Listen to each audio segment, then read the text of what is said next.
இப்போ நீங்கள் என்ன க்ரீம் அப்ளிகேஷன் பண்ணிட்டு இருக்கீங்க? இப்போ லாரியலோட ஸ்மூத்திங் க்ரீம் போட்டிருக்கேன். ஓகே. ஹேர் ஸ்மூத்திங் பண்ணிட்டு இருக்கேன் இப்போ அவங்களுக்கு. Permanent smoothing. ஓகே. இப்போ க்ரீம் அப்ளிகேஷன் முடிய போகுதா? ஆமாம். ஓகே. ஃபர்ஸ்ட் ஸ்டெப் என்ன பண்ணீங்க? ஃபர்ஸ்ட் ஹேர் வாஷ் பண்ணிட்டு க்ளோ ட்ரை பண்ணிட்டோம். ஓகே. அதுக்கப்புறம் க்ரீம் ப்ராசஸ். ஓகே. அதுக்கப்புறம் ஃபைனிங். இதுக்கப்புறம் நியூட்ரிசர் அப்ளை பண்ணிட்டு அது வெயிட் பண்ணி ஃபைனல் ஹேர் வாஷ் பண்ணிக்கலாம். அவ்வளோ செட் பண்ணி கொடுத்துருக்கோம். ஓகே.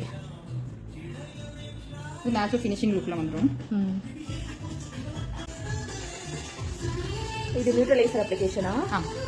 ஃபோர்த் ஸ்டெப் இல்லை? எஸ். இதுதான் ஃபைனல். ஆமாம். இதுக்கப்புறம் ஹேர் வாஷ். அவ்வளோ ஃபினிஷ். வாவ் லுக் வருமா? கண்டிப்பா.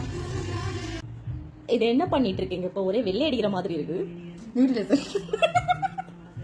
இதுக்கப்புறம் ஹேர் வாஷ். ஆமா.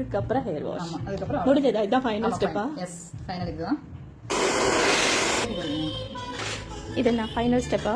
ஆமாம். இதோட முடிஞ்சதா? ஆமாம், இது முடிஞ்சது. இதுக்கப்புறம் வேறு ஏதாவது அப்ளிகேஷன் இருக்கா? சீரம் மட்டும் தான் ஃபைனல். எதுவும் கிடையாது.